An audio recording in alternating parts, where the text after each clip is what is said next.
Maturity లేని రాజకీయ నాయకుడు అంటే జగన్మోహన్ రెడ్డి. ఆంధ్రప్రదేశ్ ఇష్టం లేని ఏకైక నాయకుడు అంటే జగన్మోహన్ రెడ్డి. మావి గన్ అని పేరు పెట్టుకోండి, గన్లో జగన్ అనేది ఉంటే అది మార్చుకోండి. నాకు అభ్యంతరం లేదంటే ఎవడు పెట్టుకుంటాడు నీ దాకా? నువ్వు చెప్పింది ఎవడని తీసుకుంటున్నాడు? అది వాళ్ళకి ఎప్పటికీ అమరావతి అంటే ఇష్టం ఉండదండి. అదేదో అసలు అంటరాని పదార్థం అమరావతి అన్నట్టు ఉంది వాళ్ళ దృష్టిలో. నేను అధికారంలోకి వస్తే వాళ్ళందంతా వీళ్ళందంతా ఆ ప్రాజెక్టు కూడా క్యాన్సిల్ చేస్తాను అని అంటున్నాడు తప్పితే, నేను ఆ ప్రాజెక్టు ముందుకు తీసుకెళ్తే ఈసారి మళ్ళీ వస్తాం మేము అన్న మాట ఆయన నోటి ఎమ్మట రాదు.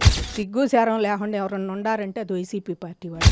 మేడం, మీ అమరావతి మహిళలు కానీ అమరావతి రైతులు కానీ మీ గత 5 సంవత్సరాలు 2019 నుంచి 24 వరకు పడిన కష్టాలకు, మీరు అనుభవించిన బాధలకు, మీరు చేసిన త్యాగాలకు నిన్న ఫలితం దక్కింది. పార్లమెంట్ సాక్షిగా చట్టభద్రత కల్పిస్తూ అమరావతికి బిల్లు పాస్ అయింది. దానికి అందరూ ఆమోదం తెలిపారు. ఎలా అనిపిస్తుంది మేడం? మాకైతే చాలా ఆనందంగా ఉందండి. ఇవాళ అయితే ఇట్లా అయినందుకు కూటమి ప్రభుత్వానికి, చంద్రబాబు నాయుడు గారికి ధన్యవాదాలు తెలుపుకుంటున్నాం. పవన్ కళ్యాణ్ గారికి, అట్లాగే మోడీ గారికి, కేంద్ర ప్రభుత్వం నుంచి అమిత్ షా గారికి అందరికి కూడా ధన్యవాదాలు తెలుపుకుంటున్నామండి. మరి దానికి తోడు కాంగ్రెస్ పార్టీకి కూడా ధన్యవాదాలు తెలుపుకుంటున్నాం. ఎన్డీఏ కూటమిలో లేని పార్టీ కూడా, లేని పార్టీలు, ప్రాంతీయ పార్టీలు కూడా ఒప్పుకున్నాయి ఇది అమరావతి రాజధాని ఉండాలని. చాలా పార్టీలు, ఆమ్ ఆద్మీ అయితేనేమి, మరి ఆవిడ పశ్చిమ బెంగాల్ పార్టీ అయితేనేమి అందరూ ఒప్పుకున్నారు.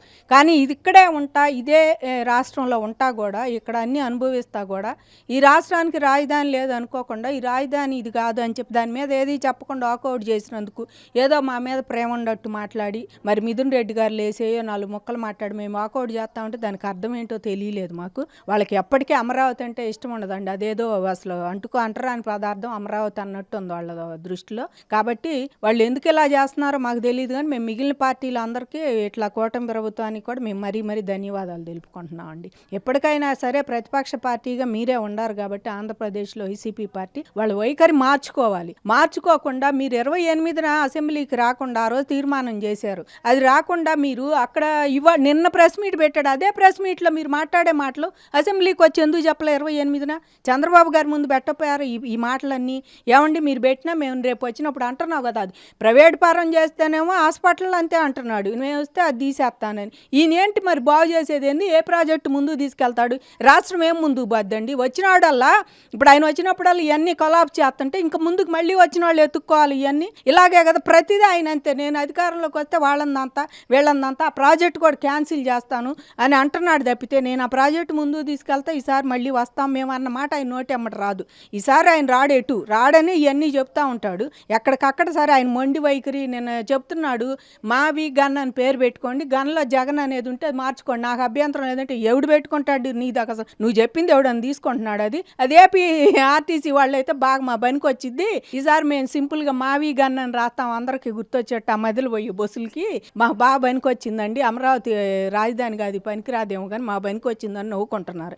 వీళ్ళకి సిగ్గు ఉండాలండి. ఎప్పటికైనా సరే సిగ్గు శరం లేకుండా ఎవరన్నా ఉండారంటే అది వైసీపీ పార్టీ వాళ్ళు. ఇక్కడ ఉంటా కూడా అమరావతిని కనీసం రైతులు 29,000 మంది భూములు ఇచ్చారు, వాళ్ళ జీవితాలు ఏమైపోతాయి? మేము సెంటు మిగిల్చుకోకుండా మొత్తం పూలింగ్లో ఇచ్చామండి. రాజధాని లేదు, ఇక్కడ మంచి వాటర్ ఫెసిలిటీ ఉందని అంటే మొత్తం మేము భూములన్నీ ఇచ్చేస్తే మీరు ఏడ చేస్తే మాకెందుకంటే 29,000 రైతులు ఇస్తే వాళ్ళేనా? వాళ్ళ జీవితంలో ఎంత? మేము 1,50,000 మంది ఉంటాం. ఇవాళ మమ్మల్ని అందరినీ దృష్టిలో పెట్టుకొని హైకోర్టు కూడా మంచి తీర్పు ఇచ్చింది. గత 5 ఏళ్లలో హైకోర్టులో కూడా తీర్పు వచ్చింది, ఇక్కడే ఉండాలి రాజధాని. మరి మ్యాండమస్ అనే మాట ఉపయోగించి మరీ ఇచ్చారు తీర్పు అక్కడ హైకోర్టులో. ఇక్కడే చేయాల్సిందే, మీరు రైతుల ఖర్చులు కూడా మీరే పెట్టుకొని చేయాలని అంటే 6 నెలలు ఆగినట్టు ఆగి మమ్మల్ని ప్రతివాదులుగా చేసి సుప్రీంకోర్టు దా తీసిపాడు. అంటే ఆయనకి ఎంత ఖర్చు ఉందో రైతుల మీద, అమరావతి భూములు ఇచ్చిన వాళ్ళ మీద. అంటే బావుగారు అడగగానే మీ అమరావతి ఈ ప్రాంత రైతుల మీద కానీ మహిళల మీద కానీ ఎందుకు జగన్మోహన్ రెడ్డి గారికి అంత ఖర్చు ఎందుకంటే అండి, ఆయన ప్రతిపక్షంలో ఉన్నప్పుడు ఏం చెప్పాడు? 14 to 19 మధ్య ఉండాలి, 30,000 ఎకరాలు రావాలి, మంచి చాలా చిన్న రాష్ట్రం అయింది, మనం బాగా మంచి కట్టుకోవాలి ఆంధ్రప్రదేశ్కి రాజధాని ఒక ఎజెన్ చూపించాడు. ఆయన కూడా అప్పట్లో మీకు గుర్తుందో లేదో ఒక ఎజెన్ చూపించాడు, చంద్రబాబు గారి కన్నా ఎక్కువ చూపించాడు. అయితే అందరూ ఆయన మాటలు నమ్మి ప్రభుత్వాలు పార్టీలకు అతీతంగా ప్రతి ఒక్కళ్ళు, వైసీపీ లేదు, బీజేపీ లేదు, టీడీపీ లేదు, జనసేన అందరూ ఇచ్చారండి భూములు. ఎందుకంటే జగన్మోహన్ రెడ్డి గారు కూడా అంగీకరించారని అందరూ ఇచ్చారు. నేను అన్నానే సో అసలు వీళ్ళు ఇస్తారంటే అనుకున్నాడు ఆయన మనసులో. మా భూములు ఇవన్నీ చూసి వీళ్ళు అడగగానే ఇస్తారనుకోవాలి. అది చంద్రబాబు గారి ప్రతిభ, అది ఆయన విజనరీ లీడర్కి ఆయనకి మేము ఇచ్చిన గౌరవం అండి. ఎందుకంటే మేము అసలు ఈ 3 పంటలు పండే అని కూడా మేము ఆలోచిస్తలే. ఒక్క వైలెన్స్ లేకుండా, ఒక్కరోజు ఘర్షణ దిక్కకుండా ఆయనకి మేము భూములన్నీ అడిగిందే తోడు ఎమ్మటే ఇచ్చాము. ఆయన ఎమ్మటే పాపం తీసుకున్నారు. ఈ పనులన్నీ చేస్తాను మొదలు పెడితే నిన్న అంటున్నాడు కదా 7 ఏళ్లలో ఏం చేశారు, నువ్వు 7 ఏళ్ళు ఇచ్చావా చంద్రబాబు గారు? నిజం గుండెల మీద చేసుకొని చెప్పమానండి. 14 to 19 వీళ్ళు 7 ఏళ్ళు ఇచ్చారండి. మేము భూములు ఇచ్చిన తర్వాత ఇదే ఒక సంవత్సరం పైన పట్టింది. తర్వాత సంవత్సరంన్నర పాటు నువ్వు 366 కేసులు వేసాడండి. ఎవరు? ఆళ్ళ రామకృష్ణారెడ్డి కేసులు వేసి, ఆ కేసులన్నింటినీ కూడా మమ్మల్ని అదే ఎన్జిటి కేసి తిప్పి తిప్పి తిప్పి రైతులు కూడా వెళ్ళొచ్చేవాళ్ళు. అట్లా చేసి దాన్ని 18కి 17 లాస్ట్ క్లియరెన్స్ చేశారు. ఆ కేసుల్ని చేస్తే 17 లాస్ట్లో మళ్ళీ ఆయన 18 to 19 ఒక్క సంవత్సరమేనండి ఫాస్ట్గా 6,000 కోట్లు పెట్టుబడితో ఇవన్నీ కట్టారు. అప్పట్లో బాబు గారు ఉన్నప్పుడు 18 to 19. ఇప్పుడు మళ్ళీ స్టార్ట్ చేసినవన్నీ అప్పుడు కట్టినాయి. ఆయన ఒక్క సంవత్సరంలోనే 6,000 కోట్లు పెట్టుబడితో ఫాస్ట్గా గబా గబా చేశారు పనులు. అది ఒక సంవత్సరం. ఈ 2-3 ఏళ్ళు ఆయన ఎంత పని చేస్తారండి? ఆ మిషన్లు అక్కడికి వాళ్ళ టెక్నాలజీ బెరగబెట్టని ఈ మాత్రం పనులు జరుగుతున్నాయి. లేకపోతే ఇంత జరుగుతా ఇంకా వర్కర్లు రావట్లేదని కాంట్రాక్టర్లు మొత్తుకుంటున్నారు. కానీ అంత ఫాస్ట్గా అప్పుడు చేశారు బాబు గారు. నువ్వు అంటున్నావు చేయలేదని, కానీ ఆయనకి ఇచ్చింది 7 ఏళ్ళు కాదు 3 ఏళ్ళు ఆయన వచ్చి ఉంది కూడా. ఆ 3 ఏళ్ళ నుంచే పాపం ఇంకా గెలుస్తాము మీ అందరికి ప్లాట్లు ఇస్తాం అన్నారు. కానీ మా దురదృష్టం అనుకున్నాం అమరావతి వాళ్ళం, మేము గెలవలేకపోయారు. ఆయన మమ్మల్ని రోడ్డుకి వేసాడు జగన్మోహన్ రెడ్డి వచ్చి. నుంచోండి, మీకు నాతో పాటు మీరు కూడా కూర్చోవాలి, మిమ్మల్ని రోజు చూడాలి, భూములు ఇచ్చిన నేరానికి మీరు కూర్చోవాల్సిందే అని మమ్మల్ని 1631 రోజు కూర్చోబెట్టావు. ఏమన్నా నువ్వే ఇవాళ 11 సీట్లు నీకు పరిమితం అయ్యావు, అందుకు నీకు శిక్ష 11 సీట్లు పరిమితం. కనీసం ప్రతిపక్ష హోదా కూడా లేకుండా ప్రజలు బుద్ధి చెప్పారు నీకు. ఏ గవర్నమెంట్ కాదు చెప్పింది, ప్రజలే బుద్ధి చెప్పారు నీకు. 1631 రోజులు మీరు పడిన కష్టాలను, మీరు చేసిన త్యాగాలను అన్నిటిని కూడా ఇటు ఎంపీలు కేంద్ర మంత్రి పెమ్మసాని చంద్రశేఖర్ గారి నుంచి ఎంపీ పురంధేశ్వరి వరకు అందరూ కూడా మీ గురించి పార్లమెంట్లో, లోక్సభ వేదిక దేశం మొత్తం చూసేలా చెప్పారు. ఏంటి వాళ్ళ మాటలు విన్న తర్వాత మీరు టీవీలో చూస్తున్నప్పుడు ఎలా అనిపించింది మేడం? మాకైతే చాలా ఆనందంగా ఉందండి. ఎందుకంటే అండి మేము చేసిన ఉద్యమం నిజంగా మా బ్రతుకు కోసం మా పోరాటం అన్నట్టే. మాకేం తెలియదు మేము రావటం. ఆ రోజు బయటకు వచ్చామంటే మా పొలాలన్నీ పోయినాయి, ఎట్లా ఉంటాం, శాసన రాజధాని ఒక్కటే అంటున్నాడు, సంవత్సరానికి 40 రోజులు జరిగే రాజధాని కోసం ఇంత పొలాలు అవసరమా, మనం ఏమైపోతామని చెప్పి మేము అందరం బయటకు వచ్చామండి. బయటకు వచ్చిన తర్వాత ఒక నెల కూర్చోబెడతాడేమో, లేకపోతే లేదు మనం అప్పుడే ప్రభుత్వం దిగొచ్చిద్ది అనుకున్నాం. కానీ నిజంగా రాజు కన్నా మొండాడు బలవంతుడని జగన్మోహన్ రెడ్డి ఎంత మొండాడు అనండి. కనీసం అసలు మా ఎంక కూడా చూసేవాడు కాదు. 1631 ఆయన ఎన్నేళ్ళు అయితే ఉన్నాడు అన్నాళ్ళు మమ్మల్ని కూడా కూర్చోబెట్టాడు. కోర్టుల దాకైనా లాగాడు. 51 కేసులు వేసాడు అమరావతి భూముల మీద. ఎంఆర్డీఏ అన్నాడు, సెంటు భూములు అన్నాడు, ఆర్ఫైజోర్ అన్నాడు. ఇంకా ఆయన ఇష్టం వచ్చిన కేసులు చిన్న చితక 50 కేసులు దాకేసాడండి. 3 రాజధానులు ఇప్పుడు ఇంకా సుప్రీంకోర్టులోనే ఉంది. అది కూడా వేసాడు ఆయన కేసు. వేసి మమ్మల్ని అక్కడ కూడా తిప్పాడు. ఆయన పెట్టే లాయర్లను పెట్టే వాళ్ళని మేము తట్టుకోగలమండి. ఆయన టాప్ 10 లాయర్లను పెట్టేవాడు, టాప్ 10లో ఉన్న వాళ్ళని పెట్టేవాడు ఈ అమరావతి మీద. అంటే రైతులను ప్రతివాదులను చేసి అంత పెట్టినాడికి వాళ్ళ ఆంధ్రప్రదేశ్, ఆయనకి అమరావతి కష్టం కాదండి, ఇంకా ఆంధ్రప్రదేశే ఇష్టం ఉండదండి. ఒక మాటలో చెప్పాలంటే ఆంధ్రప్రదేశ్ ఇష్టం లేని ఏకైక వ్యక్తి ఎవరైనా ఉన్నాడంటే జగన్మోహన్ రెడ్డి. ఇష్టం ఉంటే ఏ మాత్రం కాస్తన్న కనికారం అమరావతి రాజధాని ఒప్పుకునేవాడు. ఎప్పటికైనా 11 సీట్లు వచ్చాకైనా ఆయన వైఖరి మారిద్ది అనుకున్నాం. కానీ ఆయనకు వచ్చినా కూడా ఇంకా మళ్ళీ నేను వస్తే ఏం చేస్తామంటే నువ్వేమీ చేయలేవయ్యా, ఈసారి అది పార్లమెంటుకు పోయింది, పార్లమెంట్లో ఆమోదం పొందింది, మళ్ళీ సుప్రీంకోర్టులో నువ్వు వేసిన కేసు ఉంది, అది కూడా క్లియరెన్స్ చేసి దానికి ఓ తీర్పు ఎత్తారు, నోరు మూసుకొని కూర్చోమంటారు నిన్ను. నువ్వు వస్తే ఏం చేయలేవు అనుకుంటున్నావు. నేను వస్తే తెస్తాను, రైతులు మళ్ళీ ఆనందపడిపోయి సంబరాలు చేసుకుంటాను, చిన్న ముళ్ళులాగా చెప్పులో ముళ్ళు అంటారే అలా గుచ్చుదాం వెళ్ళని అనుకున్నాడు. కానీ ఈయన వస్తే ఏమీ చేయలేడండి. మాకు కాన్ఫిడెన్స్ బాగా ఉంది. ఈసారి అసలు నువ్వు రాకుండా సింగిల్ డిజిట్కి పరిమితం చేయాలని మేము కోరుకుంటున్నామండి జగన్మోహన్ రెడ్డి గారిని. ఎప్పటికైనా సిగ్గు తెచ్చుకోవాలి ఆయన.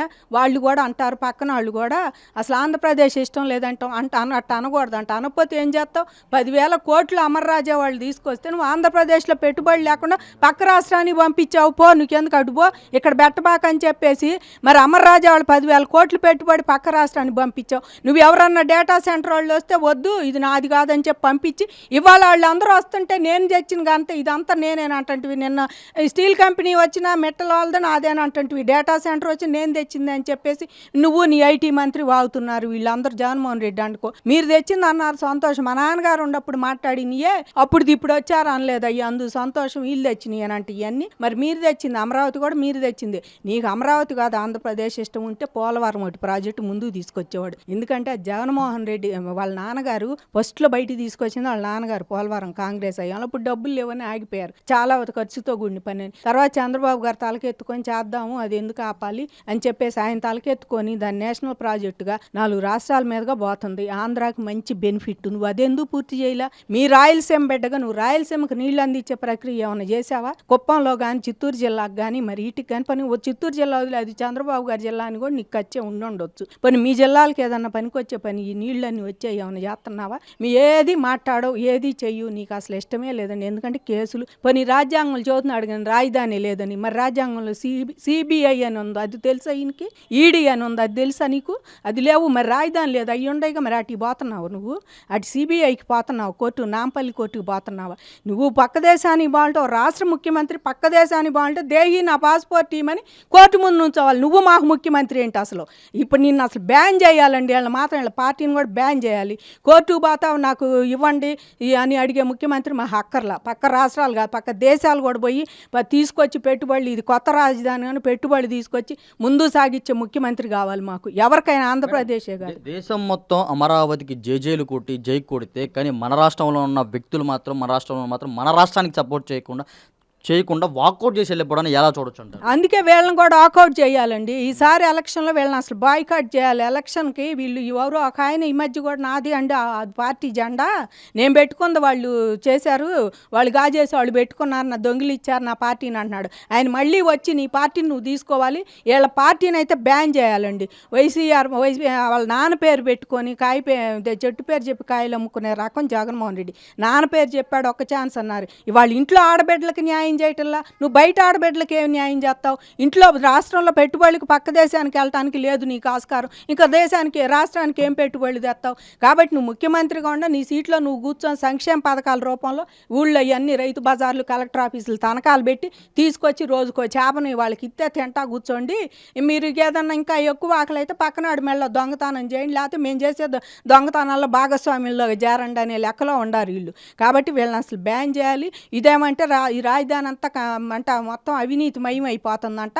1,00,000 కోట్లు ఎక్కడి నుంచి తెస్తాడు? తెచ్చాడు కదా, ఇప్పుడు 68,000 కోట్లు పెట్టుబడి జరుగుతుంది రాజధానిలో. నువ్వు అనే 1,00,000 కోట్లకి ఎంతో దూరం, ఇంకా 30,000 వస్తే 1,00,000 కోట్లు అయిపోతాయి. ఇంకా అది మరి పనులు జరుగుతున్నాయి, అది ఎంత పనులు జరిగితే నీకు తెలిసిద్ది. నువ్వు ఒక్కరోజన్నా వచ్చి అమరావతిలో చూసావు ప్రతిపక్ష నేతగా? చంద్రబాబు గారు ఓడిపోయినా కూడా ప్రతిపక్ష నేతగా వస్తే నువ్వు చెప్పులు కర్రలు వేయించావు, ఆయన బ్యాన్ చేయించావు వెళ్ళిపోమ్మన్నట్టు.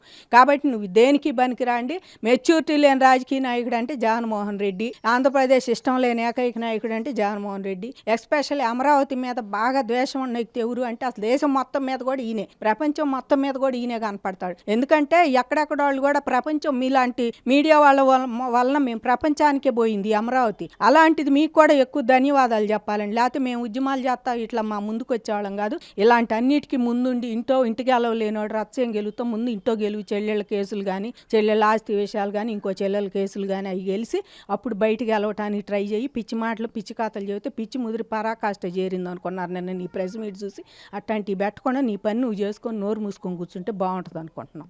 ఈ వీడియో నచ్చితే లైక్ చేయండి. అలాగే మా ఛానల్ ని ఫస్ట్ టైం కనుక చూస్తున్నట్టయితే ఇప్పుడే సబ్స్క్రైబ్ చేసుకుని పక్కనే ఉన్న గంట సింబల్ ని యాక్టివేట్ చేసుకోండి. అప్పుడే మేము పెట్టే ప్రతి వీడియో మీకు నోటిఫికేషన్ గా వస్తుంది. అలాగే ఈ వీడియో పూర్తిగా చూసినందుకు ధన్యవాదాలు.